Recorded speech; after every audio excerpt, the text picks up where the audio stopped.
Hello दोस्तों। तो कैसे हो? तो टॉप स्कोर चैनल में आप लोगों का हार्दिक स्वागत है। तो आज हम फिर से आपके सामने हाजिर हुए हैं मैट्रिक्स का last topic, adjoint and inverse of matrix. तो धीरे धीरे इस चीज़ को हम सीखेंगे कि adjoint and inverse of matrix कैसे होता है, कैसे सॉल्व करते हैं, कैसे क्वेश्चन आते हैं इसमें इसमें क्या है नया, क्या सीखने को है, सारा कुछ हम डिटेल में बात करेंगे। और आज का हमारा विशेष क्या है, तो आज हमारा मेथड क्या होगा सीखने का। आज हमारा लर्निंग प्लान है CTQ, मतलब कॉन्सेप्ट थ्रू क्वेश्चन। क्वेश्चन के थ्रू हम कॉन्सेप्ट को सीखेंगे। टॉपिक काफ़ी बड़ा है। कम से कम समय में मेरा प्रयास ये रहता है कि आप लोगों को कम से कम समय में अच्छे कंटेंट प्रोवाइड किया जाए, ठीक ना, ताकि आपको ज़्यादा लंबा वीडियो ना देखना पड़े। शॉर्ट वीडियो में आपका कॉन्सेप्ट अच्छे से क्लियर हो पाए और आप सारी चीज़ों को सीख सके और आपसे एग्जामिनेशन में क्वेश्चन भी बने। तो हमारा ये फोकस रहेगा कॉन्सेप्ट थ्रू क्वेश्चन। ये हमारा आज का लर्निंग प्लान है। लर्निंग प्लान फोकस कीजिएगा, नॉट अ लेसन प्लान। ये लर्निंग प्लान है हमारा, जो कि हम ये डिसाइड करते हैं कि बच्चों को कैसे सिखाना है, ना कि अपने में डिसाइड करना है कि लेसन प्लान क्या होता है। बुक में हमेशा क्या होता है, लेसन प्लान। लेकिन जब टीचर टीच करते हैं तो वो हो जाता है वो लर्निंग प्लान, कि आपको किस तरीके से समझ में आए, हमें उस तरीके से पढ़ाना है और कम से कम समय में आप ज़्यादा से ज़्यादा कैसे ग्रैप्स कर पाओ चीज़ों को, इस तरीके पे फोकस करना है। तो कॉन्सेप्ट थ्रू क्वेश्चन आज हम जाएंगे और हर एक चीज़ों को अच्छे से डिटेल में सीखेंगे। तो बने रहिएगा हमारे साथ वीडियो के लास्ट तक और देखते रहिए आज का topic adjoint and inverse of matrix. ठीक है बच्चों। तो सबसे पहले adjoint and inverse of matrix में हम सबसे पहले चलते हैं कि एडजॉइंट क्या होता है, कैसे फाइंड करते हैं। एक ओवरव्यू आपको मैं देना चाह रहा हूँ कि यहाँ पे देखिए, सपोज आपके पास एक मैट्रिक्स आ गया 3 × 3 का मैट्रिक्स। क्या है? 3 × 3 का मैट्रिक्स है। ठीक। इसका एडजॉइंट ऑफ ए निकालने बोलेगा आपको। इसका एडजॉइंट ऑफ ए निकालने अगर बोलेगा तो क्या हो जाएगा, transpose of cofactor of matrix. मतलब जो गिवन मैट्रिक्स है इसका पहले क्या निकाल लेंगे हम, इसका निकाल लेंगे कोफैक्टर। क्या निकालेंगे? पहले कोफैक्टर। और कोफैक्टर निकालने के बाद उस कोफैक्टर वाले मैट्रिक्स का रिप्रेजेंटेशन का ट्रांसपोज कर देंगे तो वो हो जाएगा adjoint of A. I hope कि, मुझे लग रहा है कि आपको ये थोड़ा समझ में नहीं आया होगा, कोई बात नहीं, क्वेश्चन पे जब जाएंगे तो आपको डिटेल में समझ में आ जाएगा। तो कोफैक्टर को क्या करना है, जब हम ट्रांसपोज कर देंगे तो वो हो जाएगा हमारा क्या, एडजॉइंट ऑफ ए आ जाएगा। ठीक। चलिए यहाँ तक आगे और भी आपको डिटेल में समझ में आएगा। यहाँ तक जितना आप समझे ठीक है, उतना रहने दीजिए। चलिए अब नेक्स्ट हम बात करते हैं, ये तो 3 × 3 का मैट्रिक्स हो गया। अब हमारे पास आ जाएगा 2 × 2 का मैट्रिक्स। तो देखिए इसमें दिक्कत है सॉल्व करने में, इसमें दिक्कत है सॉल्व करने में, ठीक ना। प्रोसेस दोनों में तो सेम ही होगा सॉल्व करने का, लेकिन इसका एक ट्रिक है जल्दी सॉल्व करने का। ये ऑब्जेक्टिव क्वेश्चन आपके पेपर में अक्सर आएंगे कि 2 × 2 का मैट्रिक्स दे देगा, एडजॉइंट पूछा जाएगा आपसे, या एडजॉइंट का डिटरमिनेंट पूछा जाएगा, एनीथिंग, कुछ भी क्वेश्चन आ सकता है। तो इसका एडजॉइंट सिंपल है, करना क्या है, इस वाला जो ये वाला जो है डायगोनल एलिमेंट, इसको इंटरचेंज कर देना है। मतलब A22 यहाँ पे है ना, तो A22 यहाँ आ जाएगा, A11 यहाँ है तो A11 यहाँ आ जाएगा, और इधर वाले डायगोनल एलिमेंट का साइन चेंज कर देंगे तो ये क्या हो जाएगा, ये इंटरचेंज कर जाएगा, इंटरचेंज। और इस वाले का जो है, इस वाले का आपका साइन चेंज कर देना है। ये वाला जो एलिमेंट है हमारा, इसका साइन चेंज कर देंगे हम। तो आई होप यहाँ से समझ में आया होगा। जैसे यहाँ पे A11 है, यहाँ A22 है, तो A22 A11 हो गया, A21 है तो A21 माइनस में हो गया, A12 माइनस में हो गया, मतलब एलिमेंट का साइन चेंज हो गया यहाँ पे। इस बात को ध्यान रखना है। जैसे एग्जाम्पल में अगर आपके पास आ गया एक मैट्रिक्स है 2 × 2 का 3 4 6 8, तो एडजॉइंट ऑफ ए क्या हो जाएगा, 8 ऊपर चला आएगा A11 के जगह पे, और 3, मतलब ये इंटरचेंज हो गया और इसके आगे माइनस का साइन लग गया, तो ये क्या हो गया, एडजॉइंट ऑफ ए हो गया आपका। ठीक। अब चलिए हम बात कर लेते हैं कि सिंगुलर मैट्रिक्स क्या होता है और नॉन सिंगुलर मैट्रिक्स क्या होता है। तो सिंगुलर मैट्रिक्स जिसका डिटर्मिनेंट आ जाए 0 तो सिंगुलर मैट्रिक्स, जिसका डिटर्मिनेंट 0 ना आए तो वो क्या हो जाएगा, नॉन सिंगुलर मैट्रिक्स हो जाएगा। इस बात को आपको ध्यान रखना है।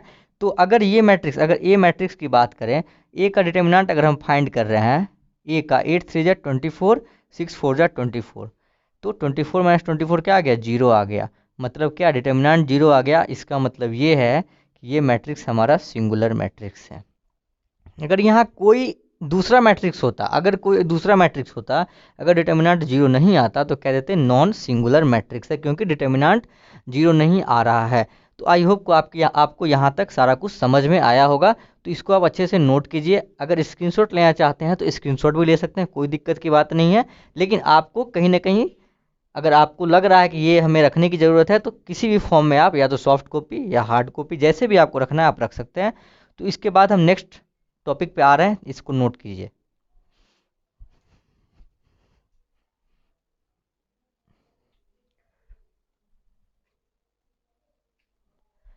चलिए तो अब हम चलते हैं कि देखिए अभी तक तो मैंने जो पढ़ा, अभी तक जो मैंने आपको बताया, हो सकता है आपको कुछ समझ में ना आया हो, तो घबराने वाली कोई बात नहीं है। आपको नेक्स्ट अब धीरे धीरे सारा कुछ क्लियर होते जाएगा, ठीक ना। कोई घबराने वाली बात नहीं कि सर वो वाला मैट्रिक्स नहीं समझ में आया था, कुछ ऐसा समझ में नहीं आया। अब सब कुछ आपका क्लियर धीरे धीरे हो जाएगा। तो वीडियो पे आप बने रहिएगा और अंत तक देखिएगा, आपका सारा फंडा क्लियर हो जाएगा, ठीक ना। अब देखिए एक हम बात करते हैं, थ्योरम है हमारे बुक में, ठीक ना। एक थ्योरम कहता है कि अगर कोई मैट्रिक्स आपका ए है, आपका कोई मैट्रिक्स ए है, और उस ए मैट्रिक्स को जब हम उसके एडजॉइंट से गुना करते हैं तो जो वैल्यू आता है वो वैल्यू, अगर इसी एडजॉइंट ऑफ ए को फिर ए से गुना करते हैं, मतलब ए इंटू बी बराबर बी इंटू ए कहते हैं ना, तो वैसे ए इंटू बी इंटू ए, इसकी वैल्यू बराबर आती है। और क्या आती है वैल्यू, तो वैल्यू आती है डिटर्मिनेंट ऑफ ए इंटू आई। आई पे क्या, आई यहाँ पे क्या है, यूनिट मैट्रिक्स। आपको पता होगा कि किसी भी मैट्रिक्स को अगर यूनिट मैट्रिक्स से मल्टीप्लाई करते हैं या डिटर्मिनेंट को यूनिट मैट्रिक्स से मल्टीप्लाई करेंगे तो वैल्यू वही आ जाती है, ठीक ना। तो यहाँ पे है कि जो इसका वैल्यू होगा वो क्या आएगा, determinant of A into I unit matrix. अब हम इसको कंसिडर कर लें, इस दो पार्ट को, एडजॉइंट ऑफ ए इंटू ए बराबर determinant of A into I unit matrix. तो यहाँ से ए इनवर्स निकल के आपका आ गया 1 में determinant of A into adjoint of A. तो अब यहाँ पे कई बच्चों को समझ में नहीं आएगा कि सर कैसे आ गया। देखिए एडजॉइंट ऑफ ए इंटू ए बराबर डिटर्मिनेंट ऑफ ए इंटू आई। आप एक काम तो कर सकते हैं ना, एक काम तो कर सकते हैं, इसको इस बराबर के इधर ले आइए। तो ये मल्टीप्लाई में है तो इधर आके डिवीजन में हो जाएगा, बिल्कुल हो जाएगा, ठीक। और इस वाले को इधर ले आइए बराबर के, बिल्कुल हो जाएगा। तो क्या हो जाएगा, एडजॉइंट ऑफ ए अपॉन में डिटर्मिनेंट ऑफ ए बराबर 1 में ए इंटू आई। अगर यहाँ आई नहीं लिखेंगे तो कोई बात नहीं, क्योंकि आई से किसी भी नंबर का या किसी भी मैट्रिक्स का मल्टीप्लाई होगा तो वो सेम ही वैल्यू देता है, मतलब यूनिट मैट्रिक्स की वैल्यू हमेशा 1 होती है, ठीक ना। अब इसको हम लिख सकते हैं इस तरीके से, इसको हम इस तरीके से लिख सकते हैं 1 में determinant of A into adjoint of A बराबर 1 में ए को क्या लिख सकते हैं, ए की पावर में -1, that is called A inverse, ठीक ना। तो ये यहाँ से आपका ए इनवर्स का वैल्यू आ गया जो आपको फाइंड करना होता है। अब यहाँ बात ध्यान देने वाली ये है कि सर ए इनवर्स की वैल्यू के लिए हमें चाहिए क्या, तो उसका डिटर्मिनेंट और मैट्रिक्स का एडजॉइंट चाहिए। क्या चाहिए, दो चीज़ चाहिए, जो मैट्रिक्स आपके पास दिया रहेगा उस मैट्रिक्स का डिटर्मिनेंट और उसी का एडजॉइंट भी चाहिए। तो ये दोनों सर आपको आता होगा तभी तो आप ए इनवर्स निकाल पाएंगे। तो हाँ जी बिल्कुल आएगा तभी हम निकाल पाएंगे। लेकिन अगर डिटर्मिनेंट की वैल्यू अगर 0 आ जाएगी तो क्या ए इनवर्स पॉसिबल है निकालना, तो बिल्कुल नहीं पॉसिबल है। क्यों, क्योंकि डिनोमिनेटर में 0 आ गया तो वो वैल्यू क्या हो जाएगा, अनडिफाइंड हो जाएगा और हम उसकी वैल्यू को फाइंड नहीं कर सकते हैं। तो इसका मतलब एक बात ध्यान से सुनिए कि इससे पहले मैंने आपको बताया था डिटर्मिनेंट किस केस में 0 आता है, तो सिंगुलर मैट्रिक्स के केस में। किस केस में, तो सिंगुलर मैट्रिक्स के केस में डिटर्मिनेंट 0 आता है। तो यहाँ से ये पता लग गया कि कभी भी ए इन्वर्स जो होगा वो सिंगुलर मैट्रिक्स का नहीं निकल सकता है। हमेशा ए इन्वर्स जो होगा या इन्वर्स ऑफ मैट्रिक्स जो होगा वो किसका निकलेगा, तो नॉन सिंगुलर मैट्रिक्स का निकलेगा, जिसका डिटर्मिनेंट 0 नहीं होता है। तो यहाँ से आपको एक बात क्लियर हो गई। तो आई होप अब आप ए इन्वर्स निकालने में सक्षम होंगे। बस आपको बताना है, गाइड करना है कि कैसे कैसे अप्रोच लेना है, ठीक ना, कैसे एडजॉइंट ऑफ ए को निकालेंगे और कैसे डिटर्मिनेंट ऑफ ए को निकालेंगे, कैसे सॉल्व करेंगे। तो ठीक है, अब आगे हम अपना मेथड अपनाते हैं, CTQ, concept through question. Question के थ्रू हम सारे कॉन्सेप्ट को देख लेते हैं और सीख जाते हैं, ठीक ना। तो इसको नोट कीजिए और हम क्वेश्चन की तरफ चलते हैं।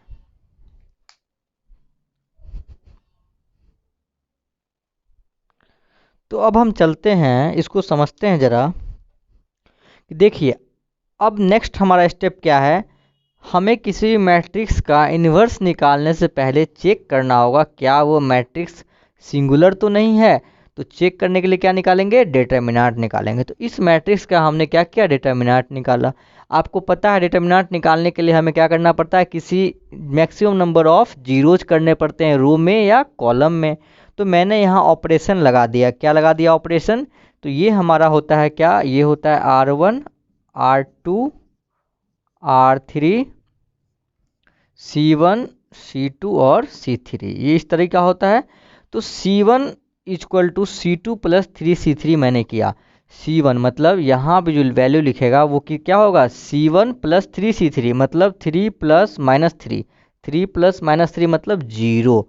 इसी तरीके से C2 में सारा ऑपरेशन यहाँ पे -2 सारा जब आप करके देखोगे तो यहाँ पे ये वैल्यू आएगा आपको, ठीक ना। C2 प्लस 3C3, जैसे C2 हमारा क्या है 8 है और 3C3 क्या है 2 है।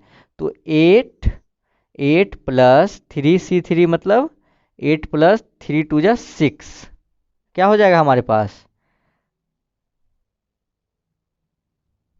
C1 equal to C2 plus 3C3। अच्छा यहाँ देखिए -4 C2 प्लस 3C3, 3C3 का मतलब हो गया -2, -2 इंटू 3, तो -4 -6, कुछ गड़बड़ हो रहा है। देखिए गड़बड़ ये हो गया था कि यहाँ पे मैंने C2 डाल दिया था, वही गड़बड़ हो गया था, ठीक ना। तो अब देखिए यहाँ पे C1 प्लस 3C3 मतलब 3 प्लस, जब आप करोगे तो C1 क्या है 3 प्लस 3C3 मतलब -3, तो क्या आ गया 0। इस केस में करेंगे तो क्या हो जाएगा -2 प्लस 3C3 मतलब 3 इंटू 2 6, 3 इंटू 2 6, तो -6 प्लस 2 प्लस 6 -2 क्या हो गया 4, यहाँ 4 है देखिए। उसी तरीके से करेंगे 2, C1 हो गया 2 और C3 हो गया -2, C3 हो गया -2 प्लस में 3 इंटू -2, तो 2 प्लस -6 बराबर -4। यहाँ देखिए -4 है। तो इस तरीके से ऑपरेशन लगा के मैंने सारा चीज़ अरेंज किया यहाँ पे, ठीक ना। C1 इक्वल टू जो इस तरीके से लिखा, फिर C2 में भी सेम प्रोसीजर अपना करके C2 माइनस 10C3 करके यहाँ पे नोट किया हूँ, ठीक ना। तो इस तरीके से आप खुद से एक बार चेक कीजिएगा और खुद से सॉल्व कीजिएगा, ठीक ना। एक एक तो बता नहीं सकता मैं, वीडियो काफ़ी लंबा हो जाएगा। तो इस बात को समझना है कैसे करना है, ठीक ना, कैसे करना है इस बात पे फोकस करना है। C2 ऑपरेशन लगा दिया, C2 माइनस 10C3, तो C2 की वैल्यू हमारे पास आ गई। अब हमारे पास दो जीरोज आ गए हैं, एक -1 बचा हुआ है। इसका हम इसके कॉरस्पॉन्डिंग जो भी रोज होते हैं, जो भी कॉलम होते हैं, उसको मैंने क्रॉस किया। तो 16 4 जा 64 और -12 इंटू 4 -4 -48, ठीक ना। तो इस तरीके से जो स्क्वायर मैट्रिक्स का मैंने आपको बताया था सॉल्व करने के लिए, उस तरीके से सॉल्व करके -1 यहाँ ले लिया, तो आ गया हमारे पास -16। जो मैट्रिक्स सॉल्व करने का तरीका होता है मैंने प्रीवियस वीडियो में बता चुका हूँ। तो इस तरीके से -16 आ गया, जो कि 0 के बराबर नहीं है। तो एक तो यहाँ से डिटर्मिनेंट ऑफ ए की वैल्यू तो पता लगी गई, दूसरा वैल्यू ये पता लग गया कि ये नॉन सिंगुलर मैट्रिक्स है, ये सिंगुलर नहीं है, मतलब इसका इन्वर्स हम फाइंड कर सकते हैं। तो आई होप आपको यहाँ तक समझ में आया होगा, ठीक ना। तो हम इसके आगे नेक्स्ट प्रोसीजर में अब चलते हैं, इसको नोट कीजिए।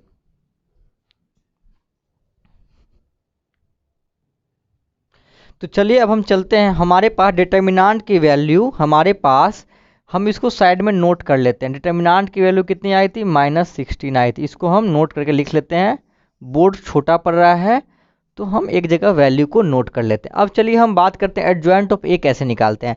तो मैंने बताया था ट्रांसपोज कर देंगे किसका, कोफैक्टर निकाल करके मैट्रिक्स का, उसको सजा करके और उसका ट्रांसपोज कर देना होता है, वही हमारा एडजॉइंट ऑफ ए आता है। तो अब हम एडजॉइंट की बात करते हैं, तो हम पहले निकालेंगे कोफैक्टर। एडजॉइंट निकालने के लिए क्या पहले निकालना पड़ता है, कोफैक्टर निकालने पड़ते हैं मैट्रिक्स के। तो मैंने आपको बताया था माइनर्स एंड कोफैक्टर वाले वीडियो में कोफैक्टर को कैसे निकालते हैं।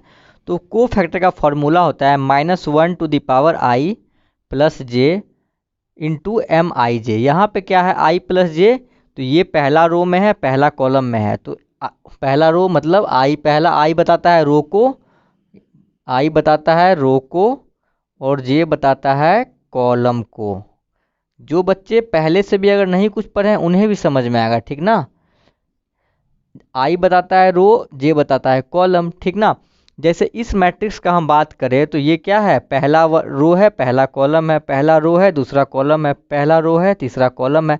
तो इस तरीके से हम यहाँ मेंशन कर देते हैं R1 R2 R3 C1 C2 C3। तो इस तरीके से हम क्या करते हैं, मेंशन कर देते हैं। और ये साइन बताता है क्या, -1 to the power i plus J. तो यहाँ ये 1 1 है, पहला रो पहला कॉलम, तो 1 + 1 2, i प्लस जे की वैल्यू 2 हो गई, तो -1 की पावर में 2 डाल दीजिए, ठीक ना। Into M I J, minor क्या निकालते हैं, इसके लिए हमें माइनर निकालना होता है। तो हम क्या करते हैं, इस वाले रो के सारे एलिमेंट को माइंड में डिलीट कर देते हैं और इस वाले को भी डिलीट कर देते हैं, इससे इधर, ठीक ना। ये वाला और ये वाला बच गया हमारे पास, ये 4।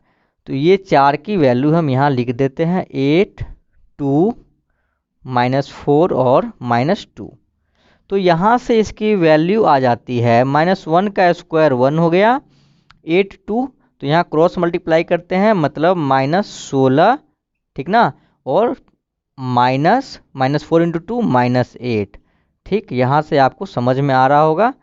तो 1 × में -16 + 8, तो ये वैल्यू निकल के आ गई -8। ये हमारे पास A11 की वैल्यू आ गई। इसी तरीके से हम क्या निकाल लेंगे, A22 की वैल्यू निकाल लेंगे। A22 की वैल्यू निकालेंगे तो A2 मतलब ये वाला है A22। तो A22 के लिए -1 की पावर में i plus J, sorry A22 नहीं है, A12 की वैल्यू निकालते हैं। ए रो तो पहला ही है ना, रो पहला है और कॉलम दूसरा हो गया, रो पहला कॉलम दूसरा। तो A12 की वैल्यू जब निकालेंगे तो i की वैल्यू 1 और j की वैल्यू 2, ठीक। -1 की पावर 1 + 2 इंटू माइनर निकालेंगे। इस वाले एलिमेंट का माइनर निकालने के लिए क्या करते हैं, इससे संबंधित सारे रो को ख़त्म कर देंगे अपने मन में और इससे संबंधित कॉलम को। तो हमारे पास बच गया ये वाला 2, ये वाला -2, ये वाला -2, ये 2, ये वाला ये और ये बच गया। तो हम यहाँ लिख देंगे क्या, -2 2 2 -2, इस तरीके से लिख देंगे। और यहाँ पे -1 की पावर 3, -1 की पावर 3 क्या होता है, -1 × -1 × -1 मतलब -1 होता है। तो -1 × -2 × -2 4, माइनस में 4 मतलब क्या आ गया, ये वैल्यू आ गई 0। क्या आ गई, ये वैल्यू 0 आ गई। तो A12 की वैल्यू निकल गया, A11 का निकाले, फिर A12 का निकाले। इस तरीके से सारे एलिमेंट का वैल्यू आप क्या करोगे, निकाल लोगे। A13 A21 A22 A22 A23, इस तरीके का सारा वैल्यू आप निकालोगे। मेरे पास सारा सॉल्यूशन पड़ा है, तो मैं यहाँ पे सारे वैल्यू को नोट करके आपको फिर समझा रहा हूँ। मैंने 2 बता दिया कैसे निकालना है, और बाकी आप घर पे खुद से निकालोगे इसके वैल्यू को, कोफैक्टर को, ठीक ना। तो अब हम यहाँ मेंशन करते हैं सारे कोफैक्टर की वैल्यू कितनी आई है, फिर उसको हम सिक्वेंसली सजाते हैं और फिर हम एडजॉइंट निकालते हैं।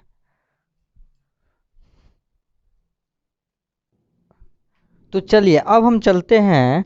देखिए मैंने यहाँ पे सारे वैल्यू को आपके सामने रिप्रेजेंट कर दिया। यहाँ पे A11 का मैं आपको निकाल के बताया, A12 का निकाल के बताया था जो कि 0 आया था। A13, A21, A22, A33, A31, A32, A33 ये सारे सिक्वेंसली में है। A11, A12, A13, A21, A22, A23, A31, A32, A33 इस तरीके से वैल्यू मैंने निकाल दिया और इसको मैंने इस मैट्रिक्स में सजा दिया कि ये हमारा कोफैक्टर आ गया। लेकिन हमें क्या निकालना है, हमें निकालना है एडजॉइंट, एडजॉइंट ऑफ ए निकालना है। तो हम क्या करेंगे, इसका ट्रांसपोज करेंगे। ट्रांसपोज का मतलब कन्वर्ट रो इनटू कॉलम, आपको मैंने पहले बताया हूँ, ठीक ना। तो रो जो है उसको कॉलम में कन्वर्ट कर देंगे, बस हमारा क्या निकल गया, एडजॉइंट निकल गया। तो हमने क्या किया, कोफैक्टर को सजा लिया। अब इस रो को, ये भाई साहब जो रो है ना, इनको आप यहाँ से हटाइए इस तरीके से और यहाँ डाल दीजिए 8 -8 0 और -8, ये अपने भाई साहब यहाँ आ गए। उसके बाद ये जो है इसको हटाइए यहाँ से इस रो को, तो -16 -4 -4 सॉरी -4 -8, ठीक। उसके बाद इस रो को हटाइए, ये वाले भाई साहब को भी यहाँ से हटा के इसको ऐसे कॉलम में करके तीसरे कॉलम में पुट कर दीजिए। तो -12 -4 और 4, इस तरीके से मैं एडजॉइंट ऑफ ए यहाँ लिख दिया। तो आपके पास ये भी आ गया और ये भी आ गया। अब बस हमें देरी है किस बात की, ए इन्वर्स निकालने कि, वो भी निकाल के देख लेते हैं जरा क्या होता है। तो चलिए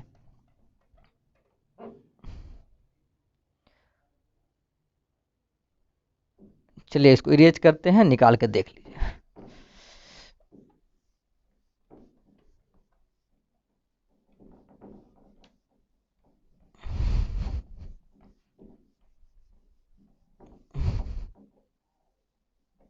देखिए अब हमें क्या निकालना है, ए इन्वर्स। तो ए इन्वर्स आपको पता है, ए इन्वर्स बराबर क्या हो जाएगा, 1 में डिटर्मिनेंट ऑफ ए की वैल्यू -16, मैट्रिक्स डाल दीजिए -8 -16 -12 0 -4 -4 -8 और 4। और अब क्या करना है आपको, आपने पढ़ा होगा मैट्रिक्स में, जब कोई संख्या k से हम मल्टीप्लाई करते हैं तो वो सारे एलिमेंट में मल्टीप्लाई होते हैं। तो इसको सारे एलिमेंट में मल्टीप्लाई कीजिए। तो -8 में -16 क्या आ जाएगा, 1/2 आ जाएगा। यहाँ पे करेंगे तो क्या आ जाएगा, 1 आ जाएगा। यहाँ पे करेंगे तो 12, यहाँ क्या आ जाएगा, -12 में -16, 4 3 12, 4 4 क्या, माइनस माइनस कैंसिल हो जाएगा। तो यहाँ आ जाएगा 3/4। यहाँ -16, यहाँ -16 है तो दोनों कट जाएगा तो 1 आ गया। यहाँ -8, यहाँ -8 है, यहाँ 16 है तो 8 2 16, 1/2 आ गया। इस तरीके से यहाँ करेंगे तो 0 तो यहाँ 0 हो जाएगा। उसके बाद क्या हो जाएगा, -4 में -16, -4 इंटू 1 में -16 क्या हो जाएगा, 4 टाइम में कट जाएगा तो ये आ गया 1/4। इसमें भी क्या आ जाएगा, 1/4, ठीक ना। तो इस तरीके से जब आप करेंगे तो यहाँ पे क्या आ जाएगा, यहाँ -8 है तो 1/2 आ जाएगा, यहाँ भी 1/2 आ जाएगा और यहाँ क्या आ जाएगा, -1/4 आ जाएगा। 4 डिवाइडेड बाई -16, तो ये आपका क्या आ गया, ए इनवर्स की वैल्यू यहाँ से आपकी आ गई। तो आई होप कि आपको सारा प्रोसीजर, सारा मेथड समझ में आ गया होगा कि कैसे हम ए इन्वर्स की वैल्यू को फाइंड करते हैं। तो देखिए इम्पोर्टेंट बात, ए इन्वर्स फाइंड करके हमने क्या सीखा, एडजॉइंट ऑफ ए को फाइंड करना सीखा और डिटर्मिनेंट ऑफ ए को फाइंड करना सीखा। इस तरीके से हमने ए इन्वर्स को भी फाइंड करना सीखा। तो ये था हमारा आज का क्या, कॉन्सेप्ट थ्रू क्वेश्चन, मतलब क्वेश्चन बना के हम सारे कॉन्सेप्ट को सीख गए, ठीक। और आप इतना नोट कीजिए, उसके बाद हम इसके कुछ प्रॉपर्टीज पे चलते हैं।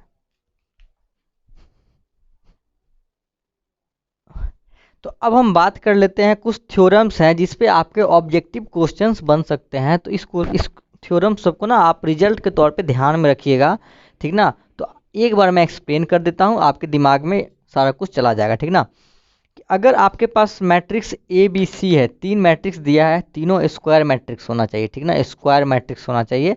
तो उस स्क्वायर मैट्रिक्स के केस में अगर बी बराबर सी हो जाएगा, ए बी बराबर ए सी होगा, मतलब 2 मैट्रिक्स ए बी को आप गुना किए और 2 मैट्रिक्स ए सी को गुना किए, ए तो सेम है दोनों में, लेकिन रिजल्ट क्या होना चाहिए, इसको जब ऐसा करेंगे हम तो b इक्वल टू सी आएगा, और तब आएगा b इक्वल टू सी जब a क्या होगा, a नॉन सिंगुलर मैट्रिक्स होगा। अगर a सिंगुलर मैट्रिक्स हो गया तब ये चीज़ पॉसिबल नहीं होगी, ठीक ना, इस बात को ध्यान में रखना है।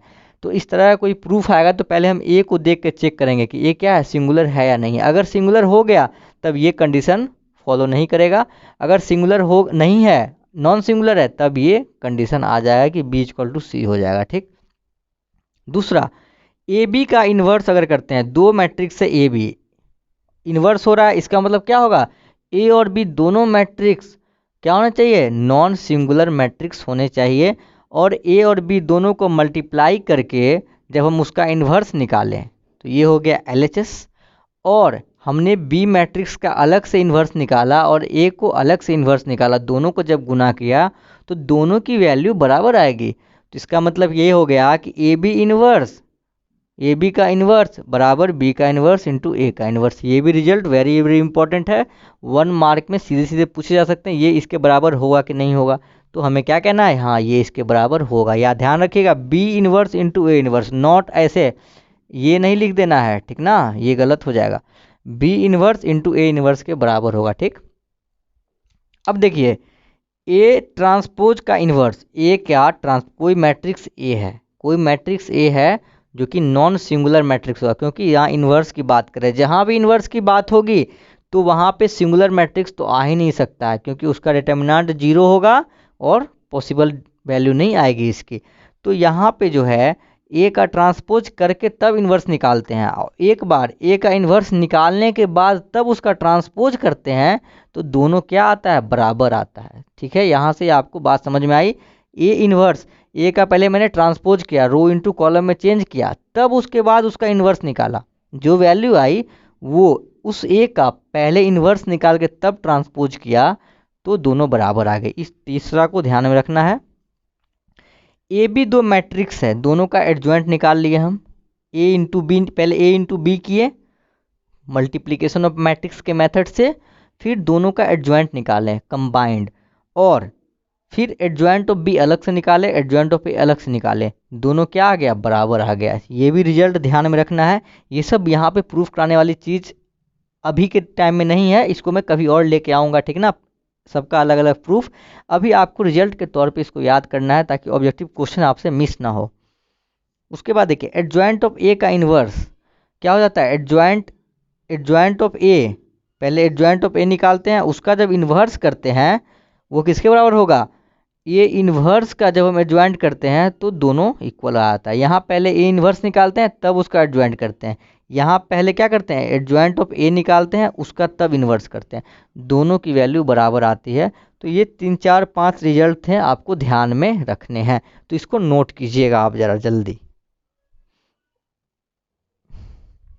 तो ठीक है, आज के लिए बस इतना ही रहने देते हैं, और नेक्स्ट वीडियो लेके आएंगे आपके लिए और भी बेहतरीन तरीके से, और जो कि आपको बहुत अच्छे तरीके से समझ में भी आएगा, और हमारा जो लर्निंग प्लान है वो बिल्कुल ही आपको समझ में आ जाएगा। उस समय क्या रहेगा, नया नया मैं लर्निंग प्लान की तरह आपको समझाते रहूँगा, हर चीज़ों को कम से कम समय में ज़्यादा से ज़्यादा चीज़ों को सिखाऊँगा। ये मेरा खुद से वादा है कि कम से कम टाइम में आप लोगों को ज़्यादा से ज़्यादा कंटेंट दिया जाए, अच्छा से अच्छा कंटेंट दिया जाए।